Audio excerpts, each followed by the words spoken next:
Okay, great. Well, nice to meet all of you. Before we kick it off, I think Nick and myself will do a quick introduction. So today we're going to be talking specifically about some of the Dapr work we've been doing in Azure Container Apps. So super excited to share a little bit of that with you. I'm a PM for the Azure Container Apps service, and I'll let Nick introduce himself. Yeah, so I am a PM at Microsoft as well, working specifically on the Dapper project. And also, I am a Dapper maintainer of the documentation repo alongside my buddy here, Mark.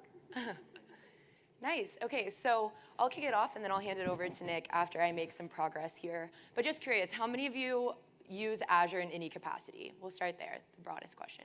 OK, fun. How many of you have dabbled in container apps at all?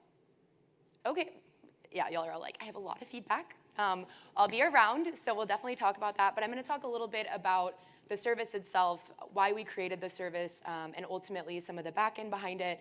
And then I'll go through a quick demo just to give you an understanding, for those of you who haven't seen it, what the Dapr interaction model looks like. And then I'm going to pass it over to Nick, and Nick's going to basically give some insight into some of the thought process about how you bring an open source project into a managed service. There's a lot of trade-offs involved in that process and a lot of iteration. So once again, would love to have an opportunity to connect with any of you if you have feedback around the service or just generally are interested in potentially having a support model for Dapr in Azure. Sound good? OK, great. I'm going to kick it off. So I want to start with a quick interactive question. Hi, Steve. Good to see you. I'm curious, why Dapr? What do you think is the core value proposition if you could sum it up in maybe a sentence? Does anybody want to give it a go? Like, why use Dapr? Why care about it? I think we've heard a lot of reasons today, some of which, over my head. But amazing work. Anybody have any thoughts? I'll give it a go. OK.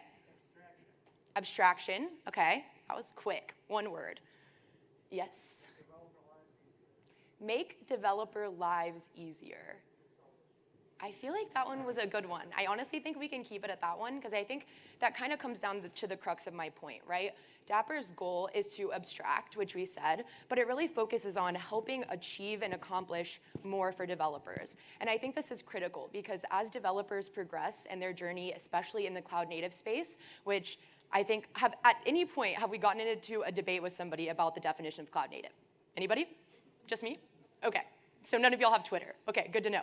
But yeah, we're constantly talking about these cloud native solutions, and it's great to hear all the words thrown out around service meshes and abstraction. But for a lot of companies and organizations, this is still intimidating, right? It's an intimidating space that they're trying to navigate. And ultimately, our goal is to bring the barrier of entry lower so that customers can really adopt these cloud native practices. So ultimately, what does that lead to, right? More and more levels of abstraction, right? Dappr's goal is to come in and simplify the concept of building microservices, but ultimately, they're doing that typically on top of Kubernetes. Would anybody say Kubernetes super easy to learn? Great developer tool? OK, we can talk about it later. Yeah, he's like, yes.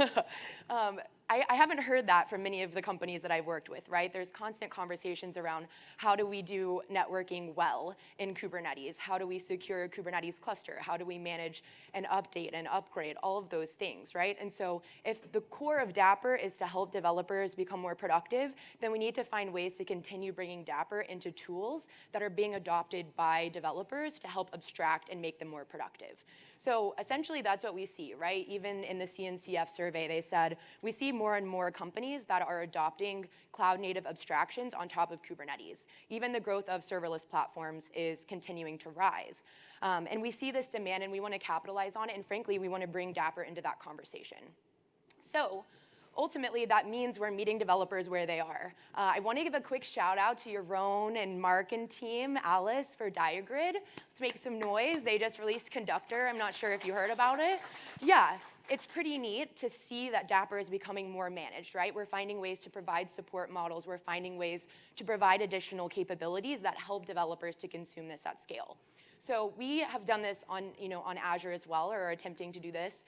Nick from the Dapr team worked on the AKS extension. So if you've ever played with Azure Kubernetes Service, there's now an extension model where you can essentially deploy Dapr or the Dapr operator, opt in to manage upgrades of the Dapr control plane.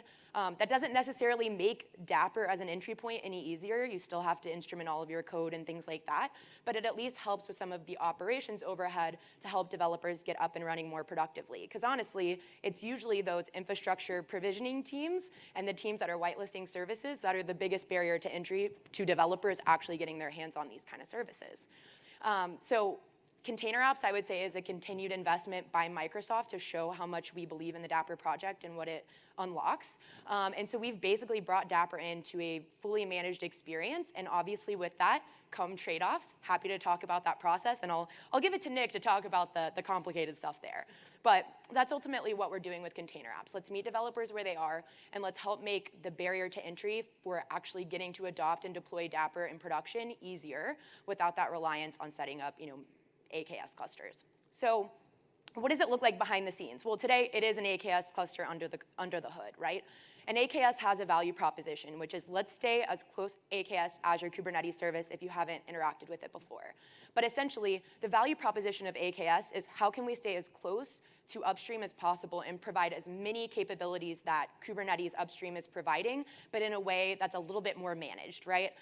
We don't necessarily call it a PaaS service or like a platform as a service. It's more of an IaaS plus or even like a hybrid containers as a service model, because there's still a good bit of knowledge you have to have about Kubernetes to deploy to AKS. So I'm curious, how many are doing like Kubernetes straight up the hard way, running on servers, like not using a managed service? Okay, one. So most of you in the room are probably deploying on top of a managed Kubernetes provider in some kind of cloud provider, right? Okay, so we're all pretty much buying into the abstraction game. There's some customers, would you say there's times where you were like, maybe this is not for me? Anybody? Oh no, they've never had any problems. Well, this is good, this is what we want. But we do see a need for some levels of abstraction. So what we wanted to do in that abstraction model was also bring in core components of open source to help them, be a wider adopted, and also to enable some of these PaaS-based customers to still adopt some of the capabilities we see in open source. So we see this in Envoy, we see this in the introduction of Kata, and we also have managed Dapr here. So that's where we really see Azure Container Apps play, right? An abstracted Kubernetes platform that provides serverless scale baked in directly through Kata, provides opportunities to enable Dapr very quickly within your applications, and also provides managed ingress, which frankly is one of the most challenging parts that we see for new adopters to Kubernetes. So I just want to call out a couple of core concepts. I know most of you are already experts from the hands, but essentially a container apps environment is going to be your isolation boundary from a networking perspective. So you'll deploy multiple container apps into a container apps environment, which once again is a subnet within Azure, if you choose. We also provide the managed capability for networking. You can deploy one or more container apps. I would really say these are logical microservices or bounded contexts, right? Not necessarily just, you could think of them kind of as a pod if you were tying them to Kubernetes, but they basically have some desired state configuration around the state of a microservice, number of replicas, scale rules, those kind of things. So within a container app, you can also have revisions. So this is really our attempt to bring the concept of sort of, I wouldn't even say deployment slots, but essentially, let's make a change to a container app, deploy a new revision, do a little bit of testing, and then we can basically shift traffic over. And then within a revision, you can have multiple replicas because each revision can scale independently and have different scale rules. And then obviously we support the sidecar model. So if your core container needed a sidecar, you could use that. You'll also see on the bottom the revision has no replicas, and that's because we do provide native scale to zero capability. Ultimately, that's being powered by Kata, but Kata itself isn't ever surfaced up. So you essentially create a scale rule on a container app, you scale to zero, the app is free at that point. So I just want to call out a few things, and Nick, keep me honest when there's 11 minutes left. Cut me off. Cool. How does this work from an interaction model perspective for those of you who are used to deploying to managed Kubernetes? So essentially, a container apps user is going to be interacting directly with the Azure resource provider. It sounds like most of us are familiar with Azure. So we have a custom namespace or a resource provider within the Azure Resource Manager called the Microsoft.app namespace. This is essentially the collection of APIs and management plane for deploying container apps. So similarly to how you can deploy an AKS cluster using Terraform or ARM or Bicep, you actually will create your container apps the same way. Instead of using YAML manifest, for example, to create deployments or services, instead you'll basically create a container app resource within the Microsoft app namespace, and it will be a first-class citizen in Azure. So in the same way that you can set up managed identities for your Azure resources, container apps themselves will also use managed identity. So when we're drawing a comparison to things like pods and AKS, right, where you would use maybe like workload identity, for example, to give it an Azure identity, we provide that through managed identity because it's a first-class Azure resource with its own resource ID. In addition to that, once you've deployed your Bicep ARM CLI, there's a variety of different, a surface that you can communicate to the resource manager with. We have some operators that are essentially running in the back end on the AKS cluster. So that's essentially how the control plane for the data plane for container apps is implemented. So we have a couple of Kubernetes operators, one which basically reconciles the ARM manifest, turns it into a custom CRD, and then basically translates that into all of the supporting resources you would need on the back end, right? Services, deployments, an object called endpoints, which helps us do routing for revisions. And then we also have an Envoy controller, which is essentially going to be the operator within the cluster that's reconciling route tables and making sure that all of the appropriate container apps are able to communicate with one another. And then last but not least, we also have a couple of different components within each of these operators or that interact with them to do things like scale to zero, to work with the horizontal pod autoscaler, all that good stuff. In terms of Dapr, it's an external component. So we don't actually implement it within the service. We're not running our data plane with Dapr enabled, but essentially what we're doing is providing it as an external service.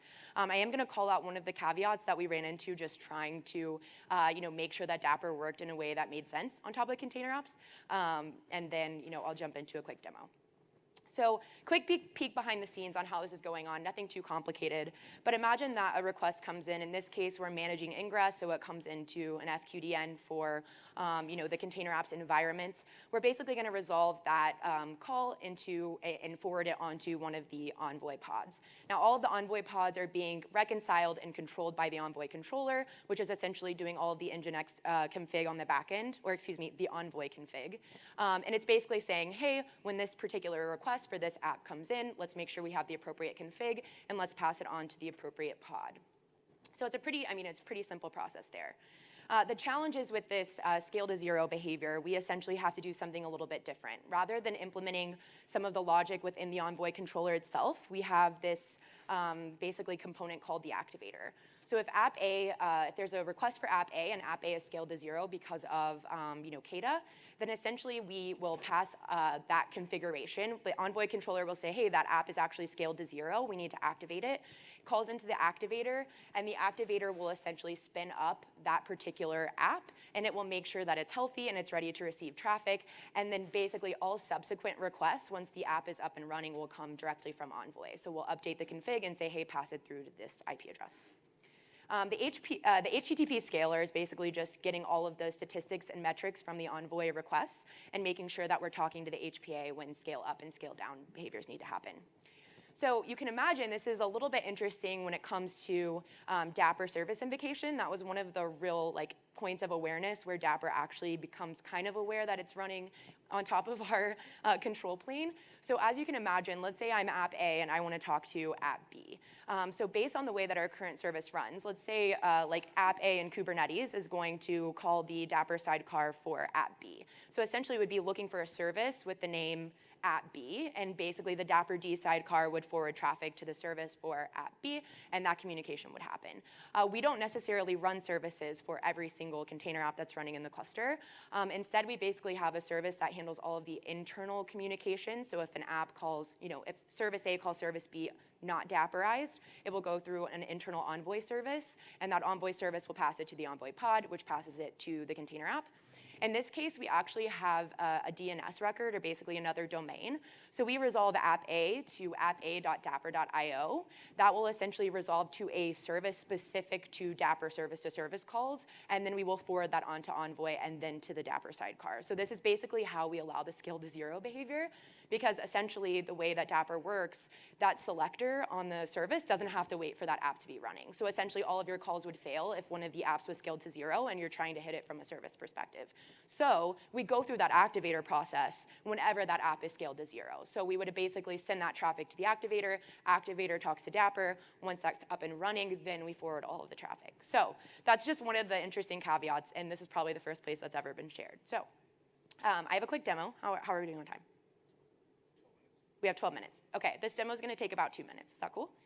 Okay, so I had more to show, but obviously I'm a talker, so I want to make sure that Nick gets his time. Okay, let me pull this up.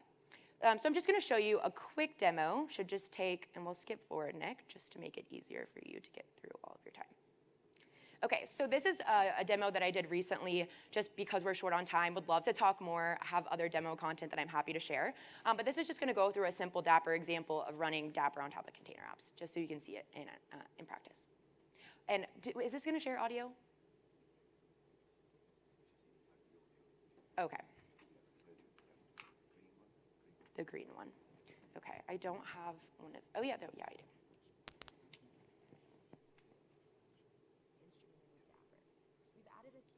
I don't hear anything.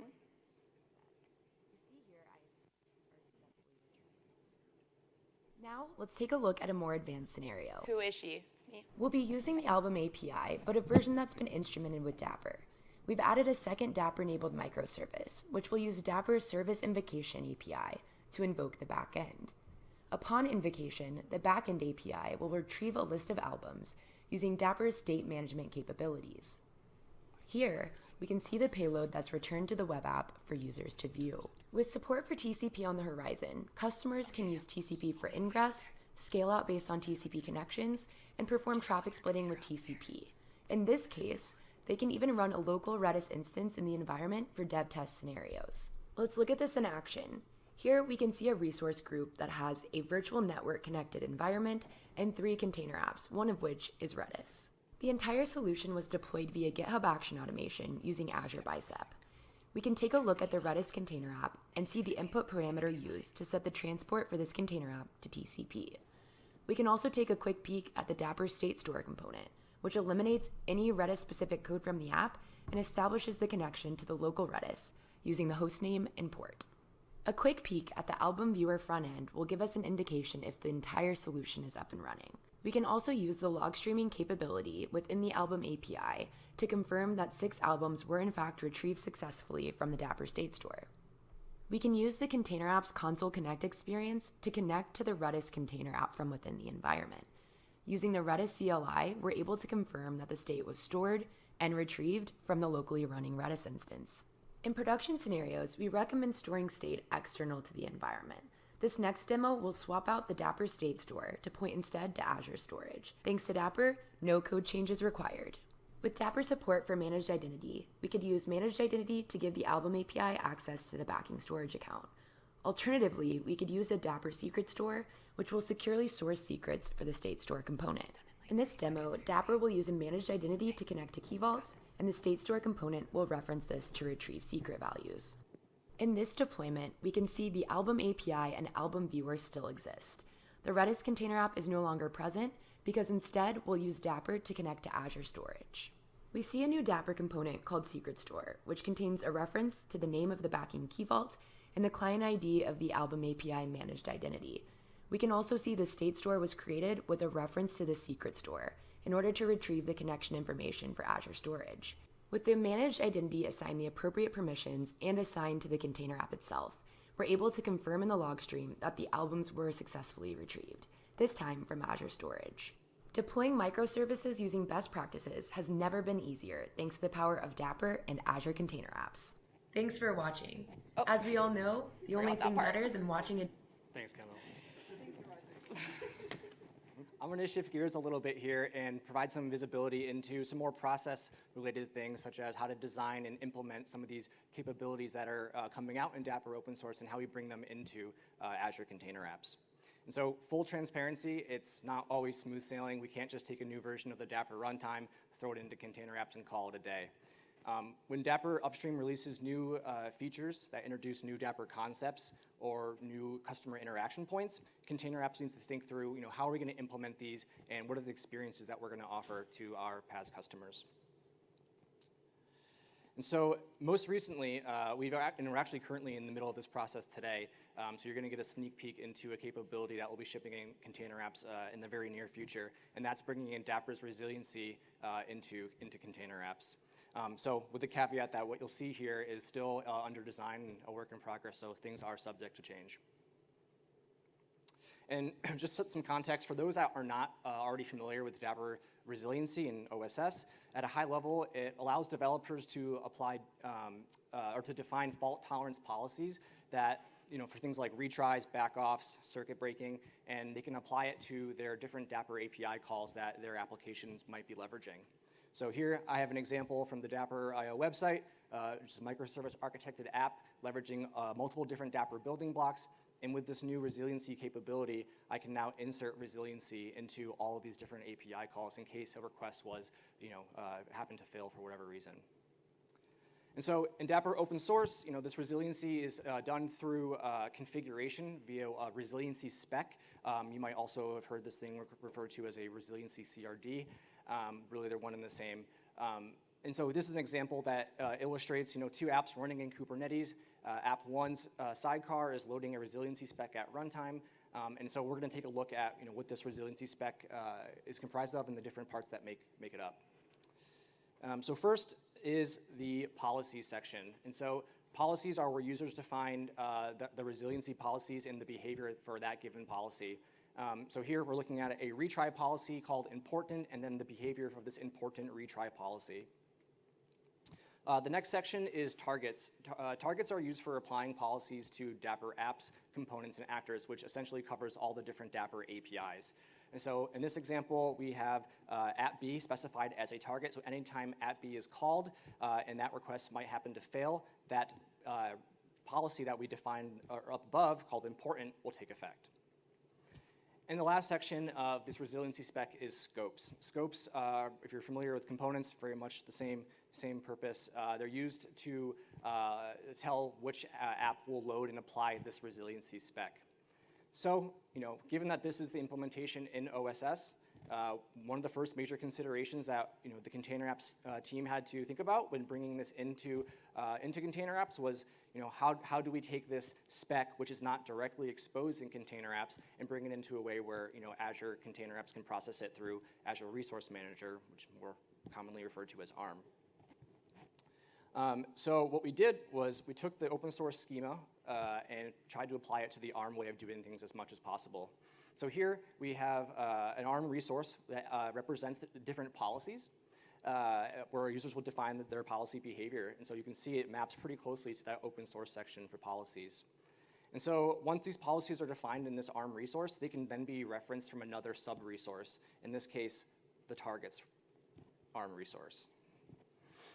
And so targets here, as you can see, this is just saying which policy my app is going to use when it targets app B, right? And so it's referencing that policy from that previous slide. And then lastly, just like the open source model, the scope section, which is also identified in that targets resource. So this indicates which container apps will load this resiliency spec at runtime. And so in this case, the container app with the Dapr app ID of app 1 is going to use the important retry policy that was defined when invoking app B. So we had this initial proposal, and Kendall and I took this and talked with some customers and some people that were very familiar with container apps. And what we ended up learning was there was a little bit of confusion around the difference between targets and scopes, when they should be used, one or the other, if not both. And so these people were very familiar with container apps, but not necessarily experts with Dapr.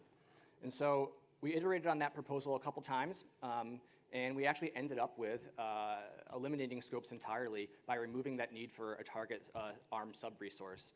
And instead, we're embedding policies directly into the container apps definition, as you can see here. So this is an ARM resource for a container app, app ID 1.